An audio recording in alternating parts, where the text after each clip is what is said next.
Então, ok, vamos de novo lá na carta de Paulo aos Gálatas, no capítulo 4. Nós estamos tratando a questão do Evangelho da Graça, e hoje é a quarta parte desse tema, que é o Evangelho da Graça, amém?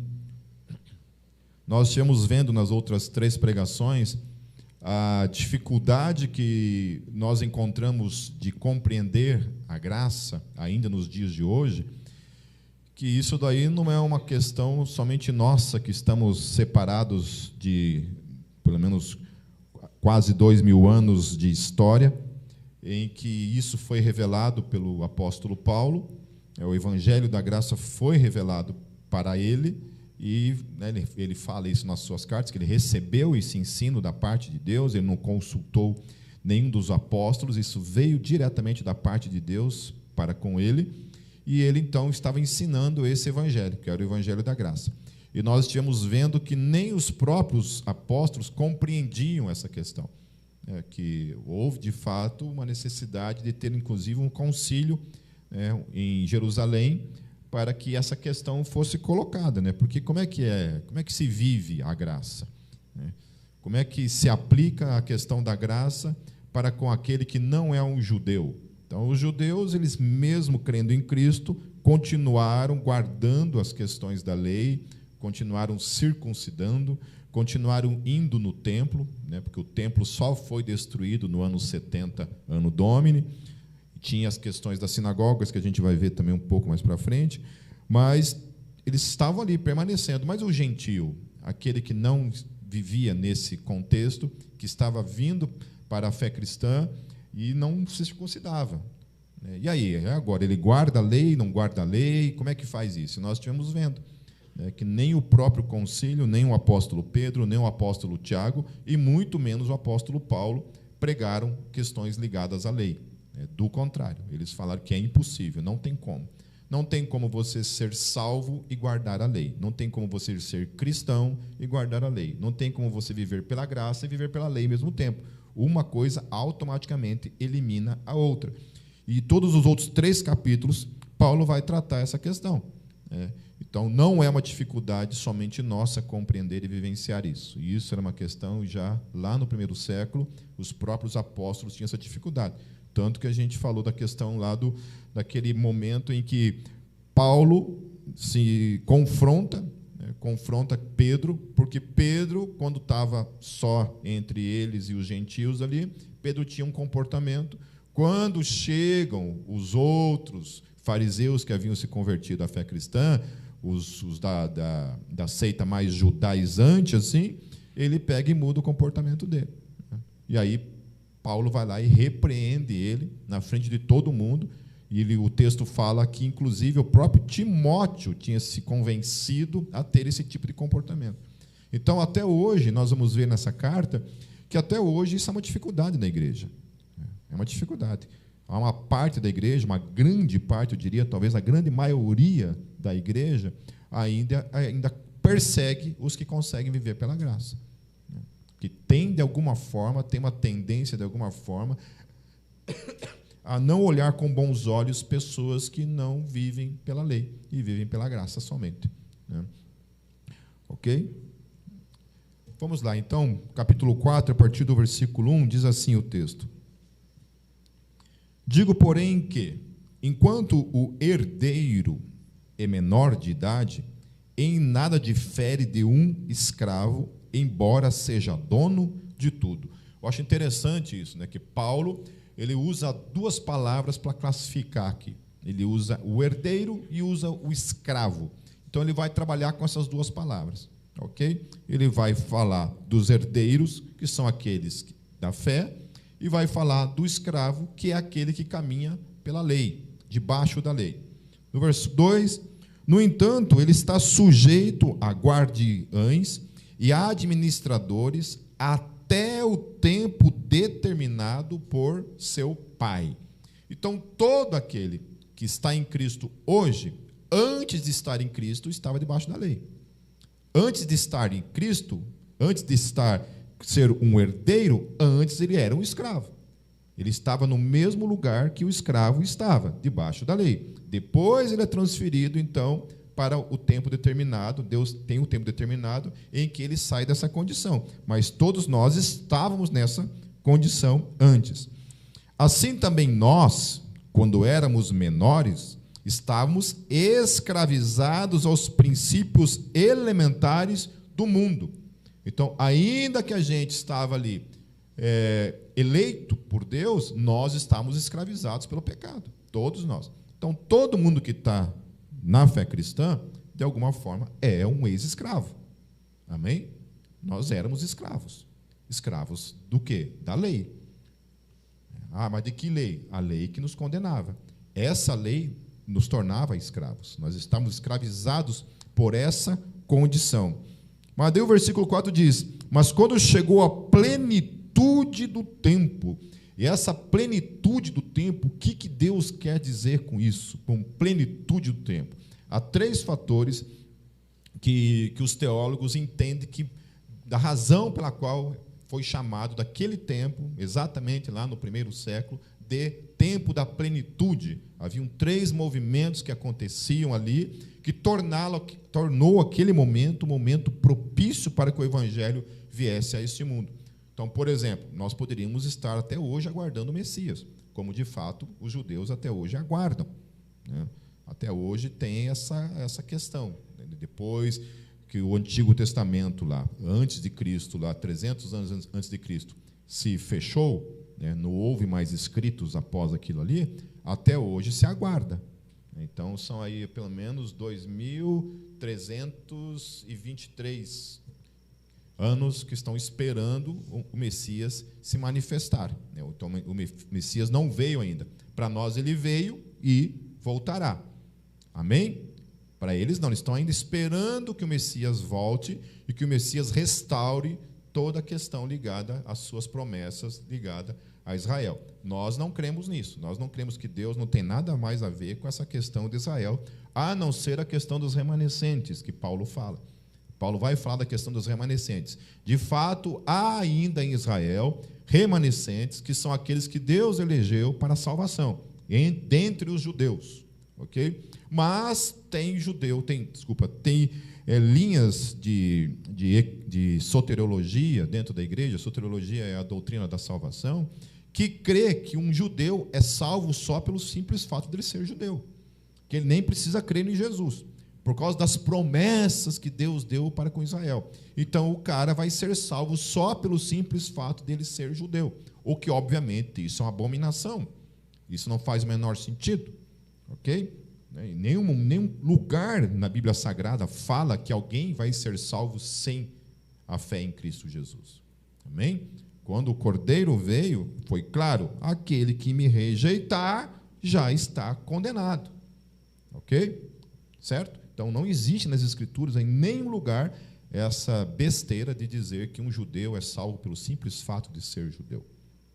Amém? Ele é salvo porque ele, como um eleito, como um remanescente de Israel, ele é separado, Deus se revela a ele por meio de Cristo, então ele é salvo por meio de Cristo. Então, haviam 3 coisas ali. A primeira coisa é a Pax Romana, chamada... O que era a Pax Romana? Em todo o Império Romano havia paz, havia livre acesso. Todos aqueles que faziam parte do Império Romano podiam percorrer o Império em segurança, coisa que antes não haviam nas nações. Então, passa a ter todas as nações que fazem parte do Império Romano têm livre acesso. É como se fosse uma espécie de Europa hoje, né? Um livre acesso entre os países na Europa. É como se fosse isso. Então, os apóstolos podiam viajar por todo o Império pregando o Evangelho. Ok? A segunda coisa que cooperou para que fosse, de fato, a plenitude do tempo, diz respeito à questão da língua grega, que era a língua falada em todo o Império. Então, bastava um apóstolo saber falar grego, que ele conseguia comunicar o Evangelho em todas as nações, que antes não era possível. Como que alguém ia pregar o Evangelho para um egípcio, sendo que o egípcio não falava uma outra língua a não ser o egípcio? Naquele contexto, não. todos os países que faziam parte do Império Romano falavam a língua grega. Então, podia chegar e pregar o evangelho em grego. Por isso que o Novo Testamento, praticamente todo ele é escrito em grego. Não foi escrito em grego porque os caras, sei lá, vamos escrever numa língua qualquer aí que nós damos um jeito depois. Não, escreveram em grego porque grego era a língua que todo mundo ia entender.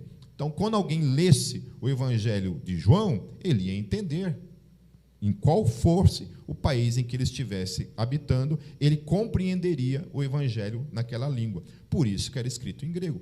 Por isso que Paulo, quando escrevia as suas cartas, ele escrevia em grego. Aí tem os idólatras da língua judaica, os idólatras da cultura judaica, os judaizantes modernos, que eles tentam, de alguma forma, tornar a língua judaica uma coisa sacra. É como se a língua hebraica, judaica, fosse mais santa do que qualquer outra língua sobre a face da terra. E aí, assim, eles são contrários a essa ideia de que o Novo Testamento foi escrito em grego. Eles acham mesmo que o Novo Testamento foi escrito na língua aramaica ou na língua hebraica, ainda que não exista nenhuma evidência disso. Todos os escritos hebraicos e aramaicos são depois dos escritos gregos. Então, havia essa necessidade. Foi escrito com um propósito. O propósito era escrever numa língua em que todo mundo compreendesse. Se fosse nos tempos de hoje, talvez fosse o inglês, talvez fosse o espanhol, né, para que alguém pudesse compreender. Ok? E a terceira coisa diz respeito à questão das sinagogas, que em cada lugar, em cada canto do Império Romano, tinha uma sinagoga. Então, os apóstolos também, como judeus, podiam ir nessas sinagogas, adentrar nas sinagogas e pregar o evangelho, conforme Paulo fez muito tempo. Okay? É como se existisse um monte de igrejas onde eles podiam chegar livremente e pregar o evangelho, evangelizar aquele monte de judeu. Então, essas três coisas tornou, então, aquele momento um momento propício para que o evangelho fosse anunciado, para que Cristo viesse na plenitude do tempo. Por isso é chamado de plenitude do tempo. Amém? Entenderam? Certo? Então, a língua grega não foi um capricho, era uma necessidade, uma estratégia. Ok? Do grego, estratégia. Amém? Versículo 5, queridos. Desculpa, ainda no versículo 4, diz assim: mas quando chegou a plenitude do tempo, Deus enviou seu filho, nascido de mulher, nascido debaixo da lei, e aí olha que coisa linda no versículo 5, a fim de redimir os que estavam sob a lei, ou debaixo da lei, para que recebêssemos a adoção de filhos. Aleluia. Fala aleluias. Aleluia. Oh, glórias. Amém? Amém? Essa palavrinha, redimir, no grego, exagorazo, resgatar do poder de outro pelo pagamento de um preço. Aleluia. Fala aleluia. Aleluia. Pagar um valor para libertar alguém do cativeiro. Aleluia. Comprar para si mesmo para uso próprio. Aleluia. Amém? Isso é redenção. Isso é redimir. Comprado. Se eu comprei esse óculos, meu querido, ninguém nesse mundo pode dizer que não é meu. Eu comprei. É meu. Você pode tentar roubar ele. Se eu não te dar umas porradas, amém? Vai continuar sendo meu, porque é roubado. Roubou? Deixou de ser meu porque é roubado? Não. Você roubou, mas continua sendo meu. Amém? Então, aquilo que é comprado com um preço que eu paguei, é meu. Certo? É meu. Então, você, eu, todos nós que estamos aqui, nós fomos comprados por um preço. Olha que coisa interessante. Por que comprados? Por que vocês acham que nós fomos comprados? Como que se fazia um escravo? Qual era a condição de um escravo? O escravo era o quê? Uma mercadoria.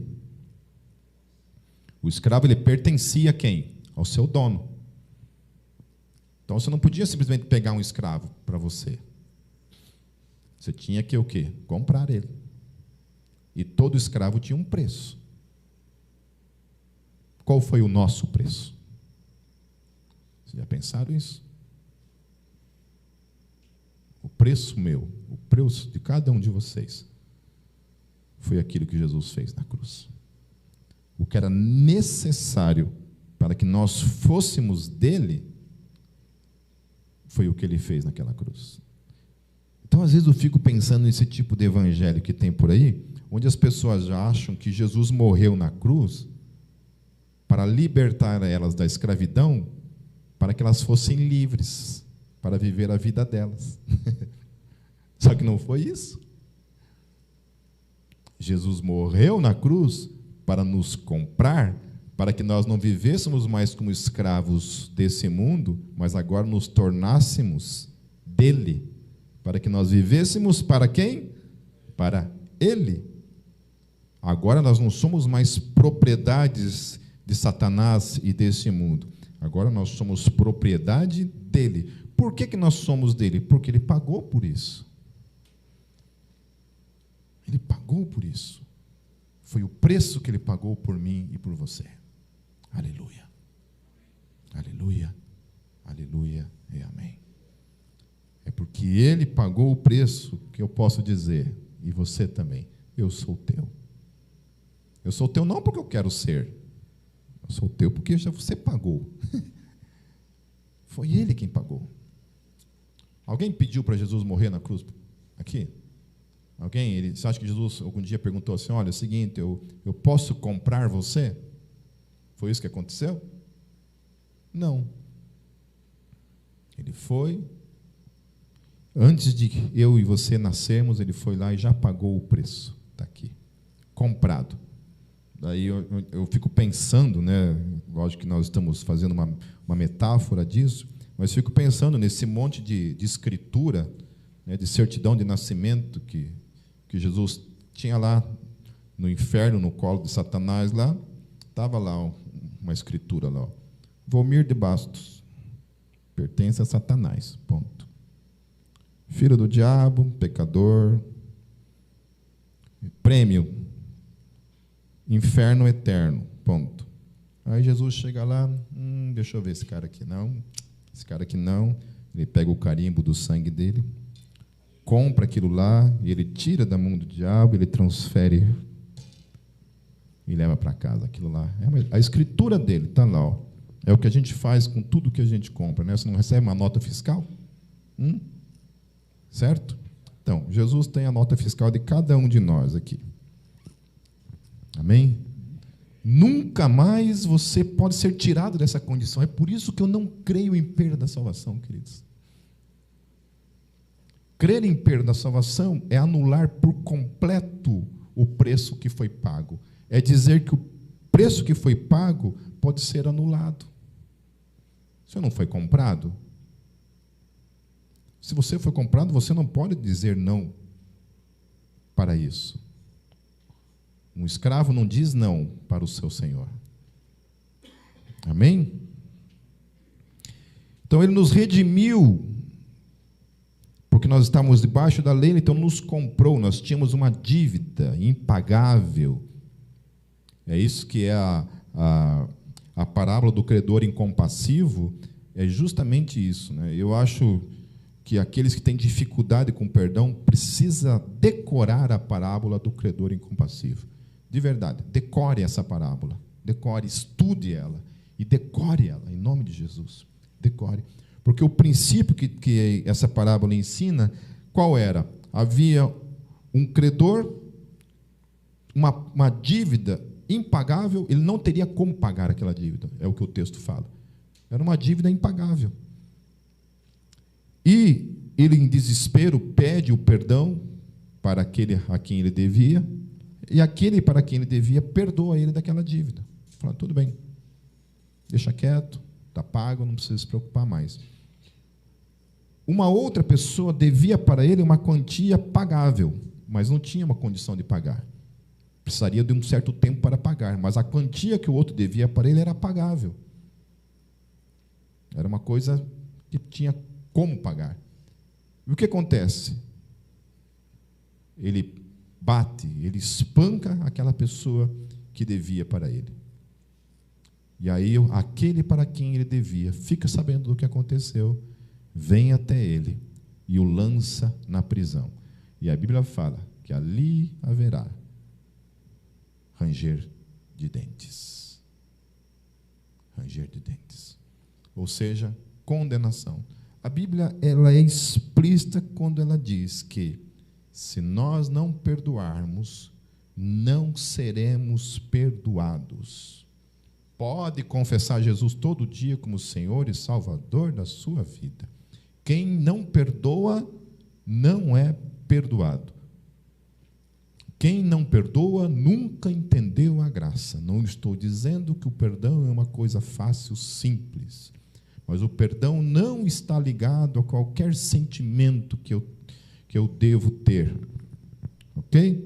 Eu perdoo porque eu obedeço. O perdão é uma obediência que eu tenho que cumprir na minha vida para com todos aqueles que me devem alguma coisa.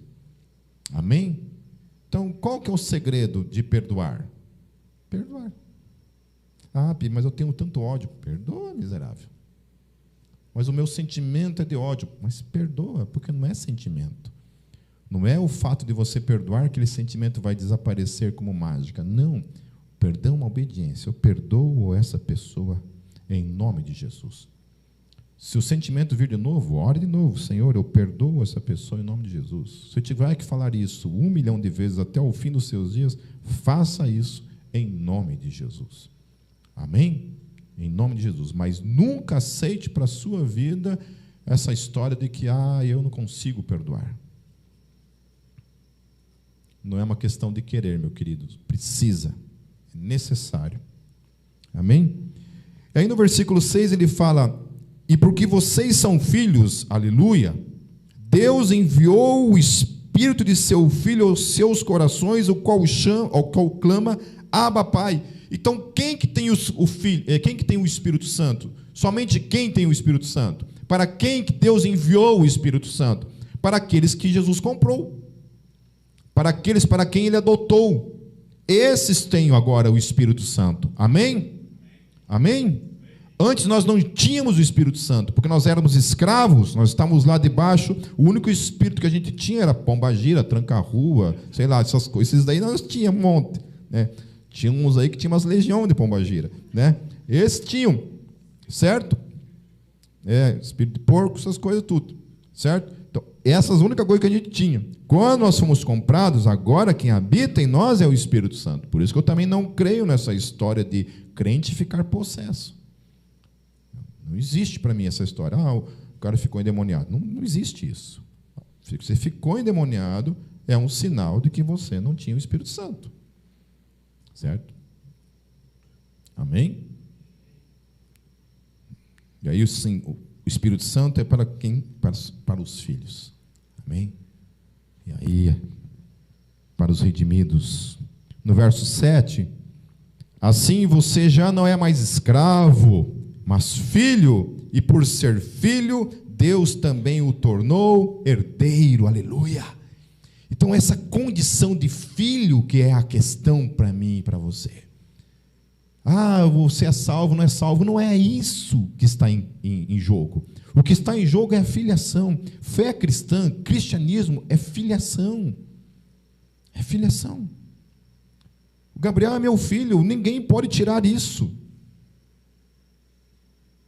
Ninguém pode tirar isso. É filho e ponto final. Quando Jesus fala que é necessário nascer de novo, diz respeito a isso.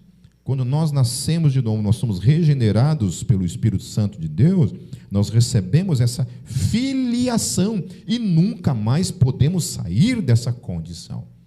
Por isso que a tal da perda da salvação, uma pessoa que supostamente perde a salvação, supostamente, então, nós estamos dizendo que essa pessoa deixou de ser filho novamente. Nós estamos dizendo que essa pessoa que era escrava de Satanás, que estava lá cheia desses espíritos do demônio, vivendo neles, que agora foram comprados pelo sangue de Jesus, redimidos, trazidos para uma nova vida em Cristo Jesus, batizados pelo Espírito Santo, selados pelo Espírito Santo, tornados filhos em nome de Jesus, adotados em Cristo Jesus, pode sair dessa condição. Não tem como. Não tem como. É impossível. Porque uma vez filho, é filho. Amém? Todo mundo que nasce nesse mundo é filho de Deus? Não. É filho do diabo. Não é filho de Deus. Para se tornar filho de Deus, é necessário passar pela cruz em Cristo Jesus. No verso 8, antes, quando vocês não conheciam a Deus, eram escravos daqueles que, por natureza, não são deuses, ou seja, os demônios.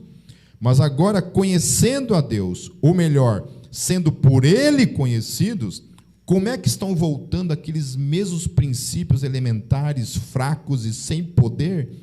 Querem ser escravizados por eles outra vez? Olha que coisa linda o que Paulo está falando. Escravizados por quem, meus queridos? O que a gente viu até agora? Pela lei.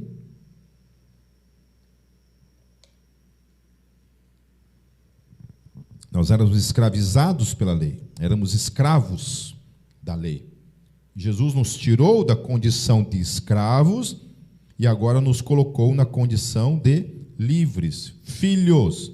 Lembra que eu falo, o escravo estava junto com o filho, mas o filho não. O propósito do filho é outro do que o propósito do escravo. O escravo está debaixo de condenação, não o filho. Filho é filho, filho é intocável. Não pode ser tocado. Eu já falei algumas vezes esse testemunho aqui para vocês, e eu vou contar para aqueles que talvez nunca tenham ouvido. Eu tive uma ex-namorada que não aceitou o fim do relacionamento, e foi um namoro curto, assim, coisa de, 2 meses no máximo, mas eu entendo ela. Compreendo que é difícil esquecer mesmo, né? E aí não aceitava o fim do relacionamento. E, gente, a menina era crente. É aí que eu falo, né? Se é que era crente, a criatura, né? A criatura foi num centro de macumba fazer um trabalho para conquistar my heart, né? Queria my heart de novo, de tudo que é jeito. E uma outra menina da igreja foi junto com ela. Então, as duas, era uma ex e uma outra que era amiga minha. Foi junto, e na hora que baixou lá o dito cujo, e perguntou para ela o que ela queria, ela falou o que queria, tinha levado uma foto minha, uma coisa assim. E na hora o diabo se assustou com a foto, assim, né? E o diabo falou para ela assim, olha, não tem como. E ela perguntou, por que não tem como? E a resposta daquele espírito foi, porque ele está coberto pelo sangue. Porque ele está coberto pelo sangue. Eu fiquei sabendo disso bem depois. Essa menina chegou na igreja e falou assim, Pipe, eu queria te falar uma coisa. Eu falei, o quê? Eu queria dizer que você está coberto pelo sangue. Né? Eu não entendi. Eu falei, não, isso eu sei, né? Amém? Aí, depois de um bom tempo, a amiga que estava junto veio me falar o que tinha acontecido. Então, eu não estou falando isso porque isso é uma glória minha. Isso não é nada. Isso daí é uma realidade. Não somente minha, mas de cada um de vocês. Amém? Satanás não pode tocar na vida de vocês, porque vocês estão cobertos pelo sangue do Cordeiro. Por isso que eu não creio em possessão demoníaca. Amém? Eu creio que essa menina podia ter ficado endemoniada, porque para mim isso não tem o Espírito de Deus. Amém? Mas eu entendo ela. Então, Paulo está questionando essa questão. Eu falei, queridos, vocês são livres, vocês foram libertos disso, e agora que vocês querem novamente se colocar na condição de escravo. Que tipo de estupidez é essa? Que tipo de burrice é essa? Você não é mais escravo, você não precisa mais disso. Ele fala, vocês não entenderam que essas coisas, ele coloca aqui como princípios fracos e sem poder. Fraco e sem poder para o quê? Para gerar vida, para gerar salvação, para tornar eu e você filhos Do contrário, se nós dependêssemos da lei para nos tornarmos filhos, o que aconteceria com a gente? Nunca nos tornaríamos. Seríamos escravos para toda a eternidade. Porque é isso que a lei produz na minha e na tua vida: escravidão e não libertação. A lei não liberta ninguém, a lei escraviza. A lei não salva, a lei condena. É impossível. Lá no Concílio de Jerusalém, Pedro levantou-se e falou o quê? Gente, é impossível. Não tem como. Não adianta vocês quererem colocar isso sobre os gentios. Não tem como. Nem nossos pais e nem a gente conseguiu. Por que vocês estão querendo que eles façam isso? Não tem como. Aí levanta Tiago, também um outro apóstolo, e fala a mesma coisa. Ó, gente, é impossível. Não tem como. Nem nossos pais e nem a gente conseguiu. Não tem como colocar isso sobre eles. Aí vem Paulo e fala, gente, é impossível. Não tem como. Daí vem um monte de crente nos dias de hoje. Gente, é possível. Tem como. Vamos voltar para a lei. Mas Paulo falou isso. Não, vocês não entenderam. Tem que ser graça e um pouquinho de lei. Só a graça não pode. Tem que ter um pouquinho de lei. E aí Paulo vem e fala, você quer se tornar escravo de novo? Quem quer se tornar escravo de novo? Aí levanta a mão. Está com vergonha? Não, né? Você é livre. Você é totalmente livre. Para pecar? Não. Porque daí, se você chega a essa conclusão, é burro também. É melhor voltar lá. Volta lá para o Satanás, que está precisando. Versículo 10. Vocês estão observando os dias especiais, meses, ocasiões específicas e anos. Temo que os meus esforços por vocês tenham sido inúteis. Eu lhes suplico, ou seja, Paulo precisa falar, gente, eu clamo a vocês, irmãos, que se tornem como eu, pois eu me tornei como vocês. Em nada vocês me ofenderam. Como sabem, foi por causa de uma doença que lhes preguei o evangelho pela primeira vez. Embora a minha doença lhes tenha sido uma provação, vocês não me trataram com desprezo ou desdém. Pelo contrário, receberam-me como se eu fosse um anjo de Deus, como o próprio Cristo Jesus. O que aconteceu com a alegria de vocês? Tenho certeza que, se fosse possível, vocês teriam arrancado os próprios olhos para dar-lhe a mim. Tornei-me inimigo de vocês por lhes dizer a verdade. Os que fazem tanto esforço para agradá-los não agem bem, mas querem isolá-los a fim de que vocês também mostrem zelo por eles. É bom sempre ser zeloso pelo bem, e não apenas quando estou presente. Meus filhos, novamente estou sofrendo dores de parto por sua causa, até que Cristo seja formado em vocês. Eu gostaria de estar com vocês agora e mudar o meu tom de voz, pois estou perplexo quanto a vocês. Paulo está indignado. Paulo falou, não estou entendendo. Não estou entendendo o que está acontecendo. Não sei o que tem na cabeça de vocês. Acho que Paulo gostaria de dizer isso para alguns que estão aí hoje, falando certas coisas. Eu sigo alguns canais no Instagram de teólogos, né, e tem algumas páginas de cunho reformado, e eu, apesar de me considerar um teólogo mais de tendência reformada, sabe, eu vejo algumas postagens nesses grupos assim, com essa tendência legalista, com essa tendência assim, sabe, colocando certas condições na vida cristã, a qual eu abomino.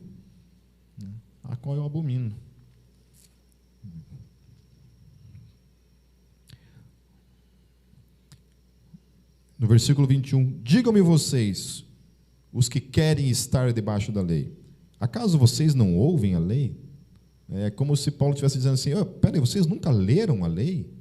Vocês não sabem o que está escrito ali? Qual parte que vocês não entenderam ainda, que é impossível viver aquilo? Qual parte?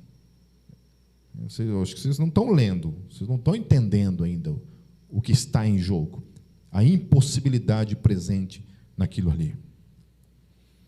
E aí ele continua: pois está escrito que Abraão teve 2 filhos, um da escrava e outro da livre. O filho da escrava nasceu de modo natural, mas o filho da livre nasceu mediante promessa. Isso é usado aqui como uma ilustração. Essas mulheres representam 2 alianças. Olha só, queridos, preste muito bem atenção nisso. São 2 alianças. Amém? Paulo vem distinguir e fazer separação entre essas 2 alianças. Existe uma aliança, existe outra aliança.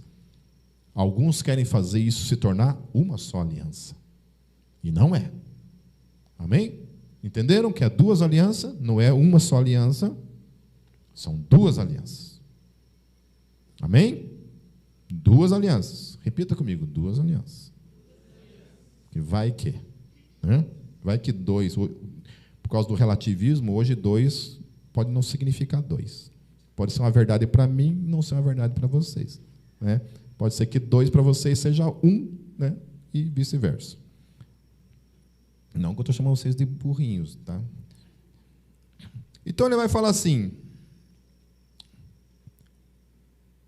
isto é usado, tá, uma aliança procede do monte. Aí, uma aliança procede do monte Sinai. Qual aliança foi feita no monte Sinai? A lei. O que Moisés recebeu lá no monte Sinai? A lei. Deus revelou a lei. Pediu para ele talhar duas pedras, levar lá em cima essas 2 pedras, e Deus falou para ele da lei. Ele escreveu nessa lei. O quê? A lei, nessas pedras, o quê? A lei, certo? Então ele fala assim: uma aliança, ou seja, uma aliança procede do monte Sinai. E faz o quê? Olha lá o que diz o texto: gera filhos para o quê? Para a escravidão. Essa é Agar. Então aquela aliança feita lá no monte Sinai, que é a lei, o que ela gera? Salvação? Libertação? Vida em abundância? Uma vida cheia do Espírito? Não, o que ela gera? Escravidão, morte, condenação é o que ela gera. Então Paulo está se separando. Essa é uma aliança. Uma aliança é essa. Agora vamos falar da outra aliança. Então, Agar representa o Monte Sinai na Arábia e corresponde à atual cidade de Jerusalém, que está o quê? Escravizada com os seus filhos. Mas, no versículo 26, a Jerusalém do alto é livre, e essa é a nossa mãe. Pois está escrito: regozije-se, ó estéril, você que nunca teve um filho, grite de alegria, você que nunca esteve em trabalho de parto, porque mais são os filhos da mulher abandonada do que o daquela que tem marido. Vocês, irmãos, são filhos da promessa, como Isaque. Naquele tempo, o filho nascido de modo natural perseguia o filho nascido segundo o Espírito. O mesmo acontece agora. Então, a primeira aliança feita no Monte Sinai, a segunda aliança vem do alto. A primeira aliança representada em Jerusalém, onde os escravos estavam presentes. A segunda aliança é da Nova Jerusalém, aleluia, que um dia virá, a qual será a nossa habitação para todo o sempre, aleluia e amém. 2 alianças. Se eu faço parte dessa aliança, eu não posso fazer parte dessa aliança. Se eu quero fazer parte dessa aliança, eu não posso fazer parte dessa aliança. Porque ou é uma ou é outra. Eu não tenho como estar debaixo das 2 alianças ao mesmo tempo. Amém? Porque essa daqui é a aliança que traz a escravidão. A gente até pode tentar viver as 2 alianças. Só que saiba de uma coisa, que ao tentar viver as 2 alianças, a primeira automaticamente anula a segunda. Por que anula? Porque é o que a gente viu nos capítulos anteriores. Nós vimos Tiago falando o quê? Quem quer viver debaixo da lei e pisa em um pontinho, o que acontece com ele? Ele se torna culpado de todos o resto. Certo? Mas o que diz a Escritura? Olha que texto maravilhoso. Mande embora a escrava e o seu filho, porque o filho da escrava jamais será herdeiro com o filho da livre. Aleluia! Ou seja, já era, não tem como eu fazer parte disso e ser livre. Ou eu estou aqui ou estou aqui. Se eu quero andar aqui, eu estou sendo contrário à promessa de Deus, eu estou sendo contrário à libertação, à minha própria filiação. Filhos não foram chamados para viverem como escravos, amém? Filhos não são escravos. Filhos foram chamados para viverem para o Pai, para a vontade do Pai, para a vontade de Jesus, daquele que comprou a todos nós e nos tornou filhos, herdeiros, adotados. Quando você é adotado, você passa a ter os mesmos direitos de um filho. Amém? E a Bíblia fala que nós nos tornamos herdeiros. Herdeiros do quê? De tudo aquilo que pertence a Cristo nos pertence. Aleluia! Mas não, eu quero ser escravo. Eu quero voltar lá para o Monte Sinai. Eu quero ficar observando mandamentos, achando que eu serei salvo porque eu observo esses mandamentos na minha vida. Versículo 31, para encerrar. Portanto, irmãos, não somos filhos da escrava, mas da livre. Aleluia. Ou seja, nós não temos mais nenhum tipo de compromisso com alguma questão ligada à lei. Hoje nós vivemos pela graça. E o que é interessante é que aquilo que Paulo fala ali no versículo 29, naquele tempo, o filho nascido de modo natural perseguia o filho nascido segundo o Espírito. O mesmo acontece agora.